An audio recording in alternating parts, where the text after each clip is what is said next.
You think you know the Harry Potter cast? You really think you do? But you don't. And I know we watched them grow up. We cheered for them, cried with them, but then guess what? We moved on and we had no idea what happened to the Harry Potter cast after the credits rolled. And I promise you, by the time this video is over, at least 3 names on this list are going to shock you genuinely. And one of them is someone you thought you had completely figured out. You remember the trio that ruled Hogwarts? Harry, Hermione, Ron? Well, they took completely different paths after Hogwarts, and you would have never guessed it. Daniel Radcliffe. Did you know that the boy who lived did not win any major actor award for the role of Harry Potter? But 20 years later, the case is different because if you have been looking up Harry Potter actors and their movies, after Harry Potter, Daniel Radcliffe will be the first name that comes up. This is because he just won a Tony Award, which was his first major. But here's the thing that gets me about Daniel Radcliffe's transformation, and in fact, the whole Harry Potter cast transformation. They don't get nearly enough credit for how dramatic their pivot really was, especially Daniel. You see, Daniel did not play it safe at all. Don't believe me? Then let's look at it carefully. Most child stars that come out of franchises that were that big will either disappear or spend the rest of their careers chasing something that is familiar.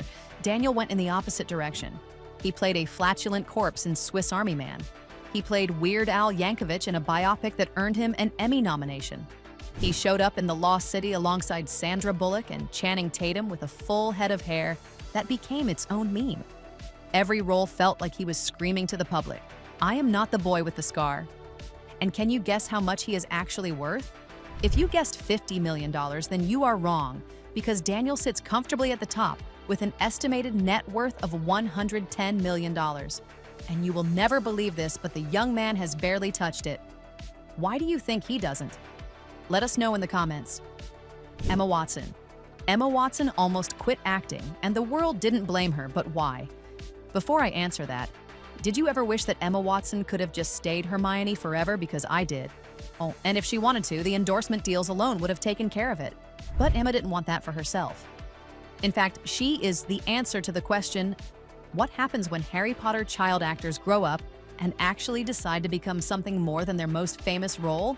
Emma did something that will absolutely shock you because, dare I say, she almost quit acting because at the peak of her career, she walked away from the spotlight, got a seat in a college classroom at Brown University, and earned a full degree in English literature. Her journey after Harry Potter actually made the public think about what these child actors lose when they grow up on camera.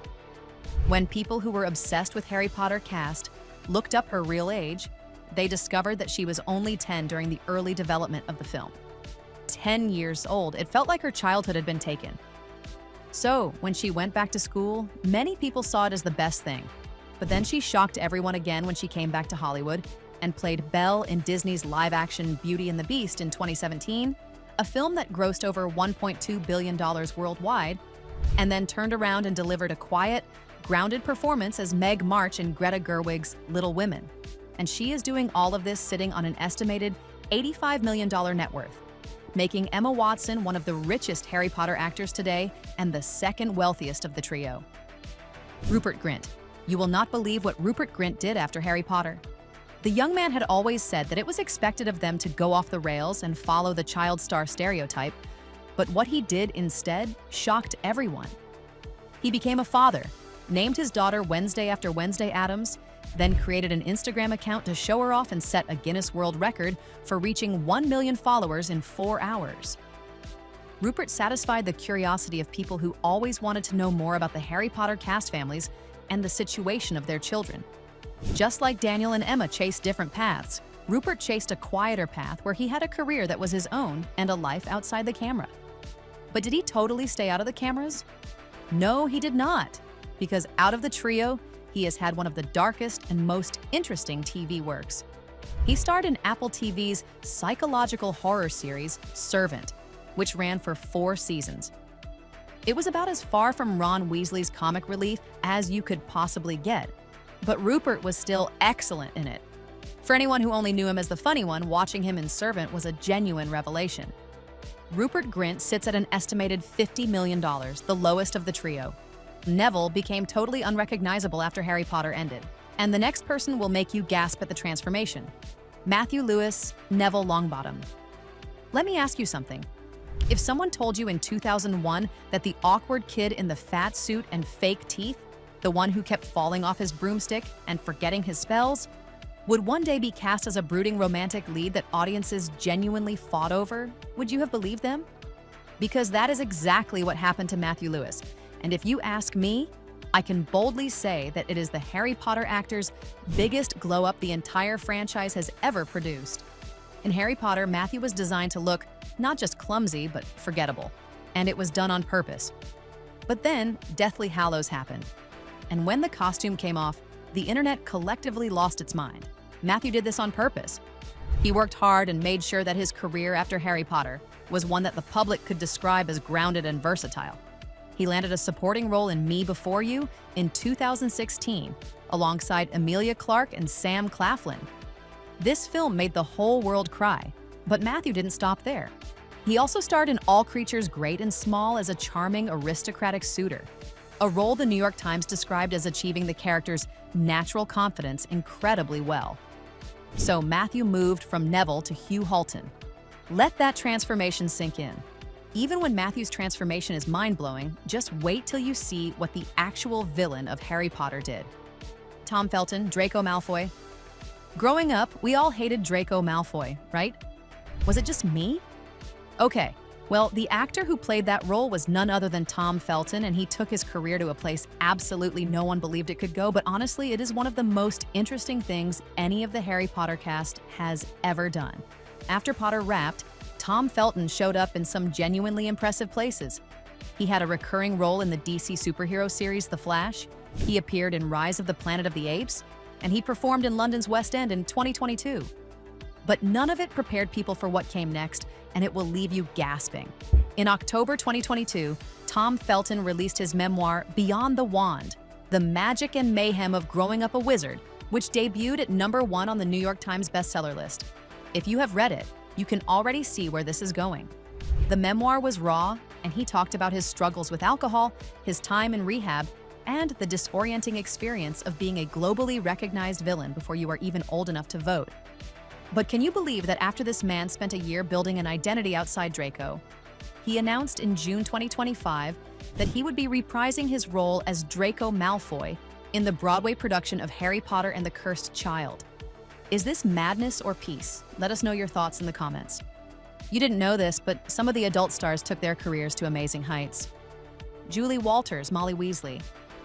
Did you know that when Julie Walters walked onto the Harry Potter set as Molly Weasley, she was already one of the most decorated actresses in British film history? Before Harry Potter, she had 2 Oscar nominations, before most of the child cast had even been to their first film premiere. So when people talk about Harry Potter actors and the movies they made after Harry Potter, Julie Walters is actually the one whose pre-Potter and post-Potter careers both demand attention equally. So what did she do after Harry Potter ended? A decade after the film ended, Julie walked into one of the most beloved British film franchises. That's right. I am talking about her role as Mrs. Bird, which she played in Paddington. She also starred in Mamma Mia, Here We Go Again, in 2018. But just when her career was going great, something terrible happened that threatened to take that all away. She was diagnosed with stage 3 bowel cancer in 2018. After she shared the news in 2020, she told the public that she would be stepping back from large film roles. Gary Oldman, Sirius Black. Imagine giving legendary performances for 30 years, changing your face, your voice, your entire body, and still walking home empty-handed every award season. That is what happened to Gary Oldman. But why did it take him more than 30 years to win a major award? The answer is a story more shocking than anything in Harry Potter. Gary Oldman played Sirius Black in Harry Potter. Sirius was the cool godfather and the wrongly imprisoned rebel. That casting alone showed everyone that Gary had lived one of the most fascinating careers in modern film. He finally won the Academy Award for Best Actor in 2018 for his portrayal of Winston Churchill in Darkest Hour, a film that required 4 hours of prosthetic makeup every single day of shooting. In the movie, he was unrecognizable but extraordinary. But that wasn't the only extraordinary role he had played, and till date, most people still say that the reason it took him so long to win a major award is because of his public disdain for award season politics. his tendency to play eccentric villains rather than traditional Oscar bait roles, and his reputation as a chameleon whose transformations were sometimes too seamless for voters to notice. Do you think these are enough reasons to have denied him a major award for that long? This is the real story of where the Harry Potter cast ended up. But now I want to hear from you. Who surprised you the most? Was it Daniel's Tony Award? Tom Felton walking back into Draco's shoes? Or Gary Oldman waiting 30 years for that Oscar? Drop your answer in the comments right now and tell me, which Harry Potter character do you think deserved a bigger story than they got?